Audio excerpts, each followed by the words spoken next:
প্রিয় ভাই সকল সারা ভালো আছো আশা করি আর আমিও ভালো আছি বুঝছো না নি। তো একটা ভিডিও আমি সাইটে দিয়ে লাগাই আর ফার্স্ট অফ অল ভিডিওটা দেখিলাম বুঝছো না নি, যেন ও তার এখন বন্ধ বুঝছো নি। ভিডিও লাগাইবার আগে সাইটটা মাত মাতিলাই আর বুঝছো না নি, ও তার এখন বন্ধ এখন ফাঁকির যে মূল্যায়ন আছে জানি ও যেন ভিডিও দেখতে পাঠায় বুঝছো নি, ওইটা হইলে বন্ধ। ওকে আগে কিতা মাতিলা একশন তোরা শুনিলা বুঝছো না নি, এর বাদে আমার তোরা কুয়ার ফার্ম শুনিয়া যাইও বুঝছো নি, আগে শুনিলাও তোরা। যৌবনের আরেকটা সমস্যার কারণ হলো এক নারীর কাছে থাকা। এটাও যেই পুরুষ এক নারীর কাছে থাকবে আস্তে আস্তে তার যৌবন নষ্ট হয়ে যাবে, তার যৌবন নষ্ট হয়ে যাবে। এই শালা ভেড়া চোদার জন্য আশা করি সারাই শুনছো ভিডিওটা বুঝছো নি। ওখানে আমি কইতাম চাই ও যেন বন্ধ মূল্যা ওই বর্তমানে ফুয়াই নলা হইছ মানে বিয়ার আগে যেটা জিনা করছেন হয়তো উপরলায় মাফ দিলে দিতে পারে, কিন্তু তুই যে মাত মাতিছ বুঝছ না নি, আমার মনে হয় মানে ফুয়াই নিতারে হাজম তুই মানে ও জিনাত ফেলাই দিছ আর এটা জিনাত যাবে গিয়া বুঝছ না নি।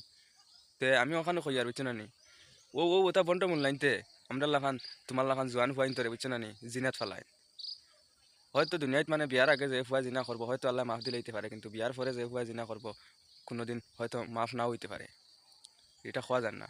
কিন্তু মানে ও জিনিসটা তুই মাতিলিয়া সোশ্যাল মিডিয়াত তোর বাইরে লওয়ার অত শখ নেই, তো এই জিনিস লিয়ে কিতা লাগে মাতিতে। আর কত জিনিস আছে হতারি বাইরে লস না ভাবিলে এক বেটির কাছে রইলে এগুলো বিলে যৌবন কমে যায়। আল্লাহর বন্ডর বন্ড তুন মনে কয় মানে তোর এক গুড় তলে থাকতে পারস না, এক গুড়ি লিয়ে চলতে পারস না, মনে কয় 17 গুড় তলে দৌড়াস বুঝছত নি, ও ওটা লাগে ইমাত মাতিছত। নাইলে তুই নবীজের সুন্নত তকি মাতার দিয়া আর মানে ইনো দাঁড়িয়ে আর কথা কাছে রাখিয়া ইয়া ই কথা তোর খোয়া মানে মানাইছে না বুঝছত নি। তুই তার ঠিক করিয়া সোশ্যাল মিডিয়াতে ইয়া মাতিস, নাইলে আন্দু চান্দু মাতিস না। আর খাস করি আমার এই যে আফায় দেখছেন কইছে না নি, অকসাইন তেও শুক্রিয়া বুঝছত না নি। বেটিন তোর মানে ও বলা মান পাইবে তুই বুঝছত নি, এটা তোর খাসলতে মান পারে। বেটিন তোর মান যেন পারে খাসলতে পারে, এমনে পারে না।